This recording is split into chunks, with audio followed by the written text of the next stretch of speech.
السلام علیکم ورحمۃ اللہ وبرکاتہ۔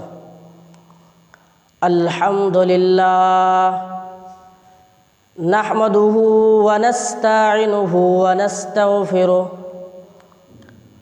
ونعوذ باللہ من شرور انفسنا ومن سیئات اعمالنا،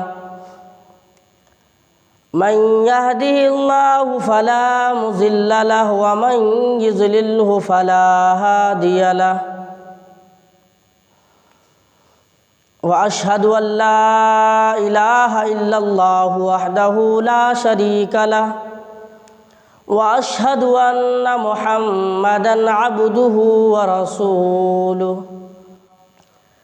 أما بعد فإن خير الحديث كتاب الله، وخير الهدي هدي محمد صلى الله عليه وسلم، وشر الأمور محدثاتها وكل محدثة بدعة، وكل بدعة ضلالة، وكل ضلالة في النار۔ اعوذ باللہ من الشیطان الرجیم، بسم اللہ الرحمن الرحیم۔ فمن زحزح عن النار وادخل الجنة فقد فاز، وما الحياة الدنيا إلا متاع الغرور۔ وقال النبي صلى الله عليه وسلم: من مات لا يشرك بالله شيئا دخل الجنة، ومن مات يشرك بالله دخل النار۔ معزز صدر اجلاس، سامعین اکرام، نوجوان ساتھیوں، عزیز بچوں، پردے کے اندر میری ماں بہنوں، میرے بھائیوں، اس دنیا کے اندر انسان چاہے نیک عمل کرے یا نہ کرے، برائیوں میں اس نے زندگی گزر بسر کی، خاتمہ یعنی اس کا جو خاتمہ ہوا وہ ایمان پر نہیں بلکہ بری چیزوں پر ہوئی ہے۔ وہ شراب کے اڈوں پر تھا، اس کا خاتمہ ہو گیا، وہ اللہ کا پیارا ہو گیا۔ لیکن وہ آدمی جو برائیوں میں مبتلا تھا وہ بھی یہ خواہش کرے گا کہ مرنے کے بعد ٹھکانہ جنت ہو جائے، مرنے کے بعد میں جنت چلا جاؤں، کہ میرا ٹھکانہ جنت ہو، میں کامیاب ہو جاؤں۔ اسی سوچ میں ہر شخص پڑا رہے گا کہ کامیابی جنت میں چلا جاؤں۔ کیوں؟ ٹھکانہ جنت ہو۔ کیوں؟ اس لیے کہ اصل کامیابی تو مرنے کے بعد ہے۔ اس دنیا میں گھر بنانا، اس دنیا میں مکان بنانا، اس دنیا میں پیسہ جمع کرنا یہ کامیابی نہیں ہے، اس دنیا میں مال جمع کرنا یہ کامیابی نہیں ہے۔ اصل کامیابی تو مرنے کے بعد ہے۔ اصل کامیابی تو مرنے کے بعد جو انسان جنت کو حاصل کر سکے وہ کامیاب ہے۔ کیوں؟ اب ذرا قرآن اٹھائیے، قرآن کے اندر اللہ تعالیٰ نے کامیابی بتائی ہے۔ اللہ تعالیٰ نے فرمایا: فمن زحزح عن النار وادخل الجنة فقد فاز۔ وہ آدمی کامیاب ہو گیا، وہ انسان کامیاب ہو گیا جو مرنے کے بعد یعنی جس کا ٹھکانہ نار یا جنت ہو، جس کو جہنم سے بچا لیا جائے، نار سے بچا لیا جائے اور اس انسان کا ٹھکانہ جنت ہو، وہ آدمی کامیاب ہو گیا۔ کامیاب کون سا انسان ہے؟ جس کا ٹھکانہ جنت ہو۔ اب اللہ تعالیٰ نے دنیا کی حقیقت بیان کی کہ جو انسان دنیا میں مال جمع کر رہا ہے، جو انسان دنیا میں گھر بنا رہا ہے اور یہ سوچ رہا ہے کہ گھر بنا لوں گا تو میں کامیاب ہو جاؤں گا، کہ دنیا کیا ہے؟ یہ جو دنیا ہے تمہارے ساتھ کیا کرنے والا ہے؟ اللہ تعالیٰ نے فرمایا: وَمَا الْحَيَاةُ الدُّنْيَا إِلَّا مَتَاعُ الْغُرُورِ۔ جس دنیا کے پیچھے تم پڑے ہو، اے لوگو جس دنیا کو طلب کرنا چاہتے ہو، جس دنیا کو تم حاصل کرنا چاہتے ہو، یہ دنیا دھوکے باز ہے۔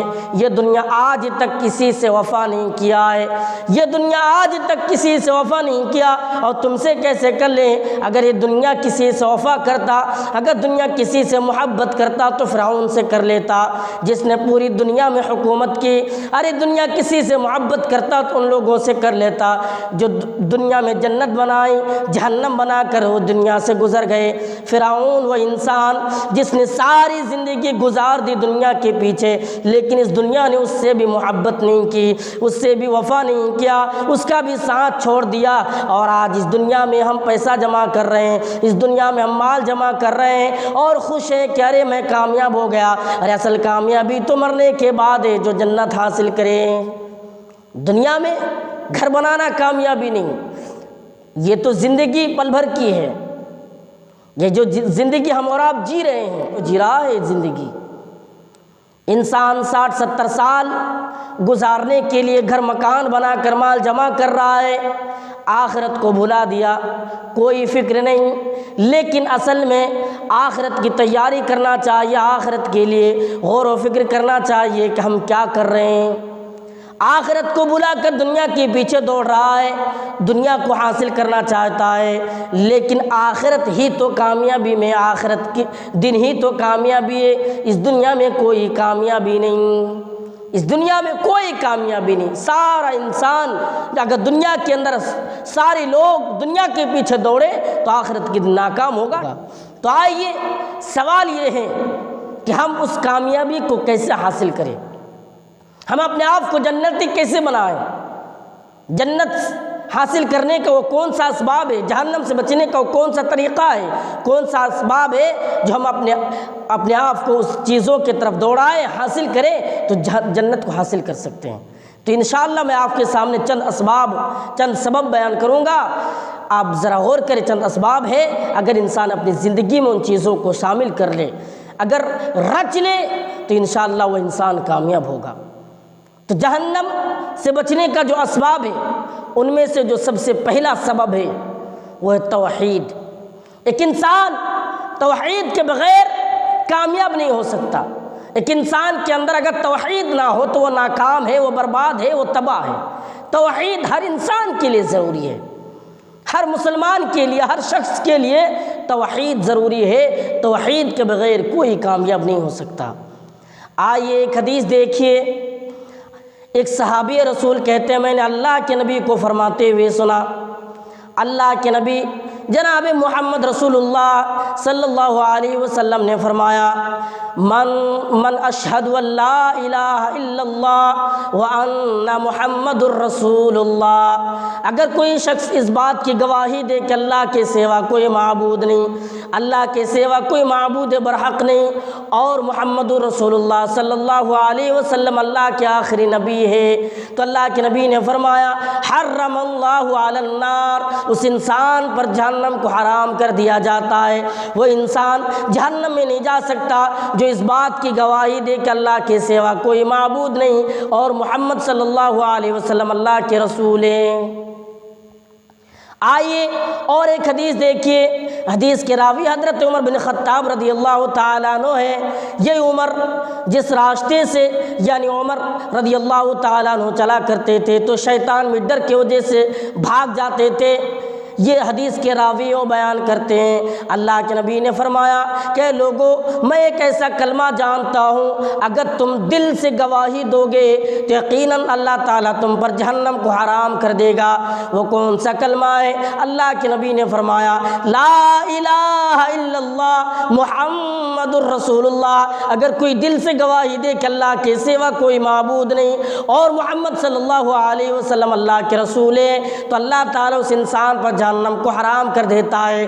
جہنم حرام کر دیا گیا اس انسان پر جو دل سے گواہی دے، دل سے کلمہ کو پڑھے۔ یعنی اس احادیثوں سے پتہ یہ چلا توحید کو ماننا، دل سے گواہی دینا، دل سے لا الہ الا اللہ پڑھنا، محمد رسول اللہ پڑھنا، یعنی اپنے آپ کو جنتی بنانا۔ اگر جنت میں داخل کرنا چاہتے ہو تو دل سے گواہی دو۔ اور جو انسان دنیا میں شرک کر رہا ہے، جو انسان دنیا میں شرکوں میں مبتلا ہے وہ جنت میں کیسے جا سکتا ہے؟ ہرگز وہ جنت میں نہیں جا سکتا، اس انسان کا ٹھکانہ جہنم ہے۔ آئیے حضرت جابر رضی اللہ تعالیٰ عنہ نے بیان کیے ہیں، وہ فرماتے ہیں کہ اللہ کے رسول کے پاس ایک شخص آیا اور آ کر آپ سے سوال کہ اللہ کے نبی یا اللہ کے رسول دو واجب کر دینے والی چیز کے بارے میں ذرا بتائیے، دو واجب کر دینے والی چیز۔ اللہ کے نبی نے فرمایا من مات لا یشرک باللہ شیئا دخل الجنہ، اگر کوئی انسان اس بات کی گواہ، اگر کسی انسان کی موت اس حالت میں آئی ہو کہ اس نے شرک نہیں کیا، اس نے اللہ کے ساتھ کسی کو برابر نہیں کیا، تو اس انسان کا ٹھکانہ جنت ہے۔ اور دوسری چیز فرمایا ومن مات یشرک باللہ دخل النار، اگر کوئی اس حالت میں مرتا ہے کہ اس نے اللہ کے ساتھ شرک کیا تھا، اللہ کے ساتھ برابر کیا تھا، اس آدمی کو جہنم میں جانا ہے۔ کیوں؟ اس لیے اس کا ٹھکانہ جہنم ہے، اس لیے کہ دنیا کے اندر شرکوں میں مبتلا ہے۔ مسلمانوں میں بھی ایک طبقہ ایسا ہے جو شرک کر رہا ہے، مسلمانوں میں بھی ایک طبقہ ایسا ہے جو شرکوں میں مبتلا ہے، مسجدوں میں جا کر عبادت کر رہا ہے، مسجدوں میں جا کر اللہ کو پکار رہا ہے، اپنے رب کو پکار رہا ہے، اپنے مالک کو پکار رہا ہے۔ جب مسجد سے وہ باہر نکالتا ہے تو درگاہوں میں جا کر چادر بھی چڑھاتے ہیں، وہ سجدہ بھی کرتا ہے، غیروں سے مانگتا بھی ہے، لیکن اللہ نے ان لوگوں کو واضح طور پر بتا دیا جو لوگ ایسا کام کر رہا ہے، جو لوگ بھی شرک کر رہا ہے، وہ کامیاب نہیں ہو سکتا، وہ ناکام ہے، وہ برباد ہے، اور مرنے کے بعد بھی اس انسان کا ٹھکانہ جہنم ہے، اسے جہنم میں جانا پڑے گا۔ قرآن اٹھائیے، اللہ تعالیٰ نے فرمایا انہ من یشرک باللہ فقد حرم اللہ علیہ الجنہ ومأواہم النار، اگر کوئی شخص دنیا میں اللہ کے ساتھ کسی اور کو شریک کرے، کسی اور کو برابر کرے، اس انسان کا ٹھکانہ جہنم ہے، اس پر جنت کو حرام کر دیا جاتا ہے۔ جنت اس انسان پر حرام ہے جو شرک کرے، اور اس کا ٹھکانہ جہنم ہے، اسے جہنم میں جانا پڑے گا۔ اس لیے توحید کے بغیر کوئی کامیاب نہیں ہو سکتا، توحید ضروری ہے۔ اگر انسان کے اندر توحید نہ ہو تو وہ ناکام ہے، وہ برباد ہے۔ جہنم سے بچنے کا جو پہلا سبب ہے وہ توحید، لوگوں توحید اپنے اندر پیدا کرنے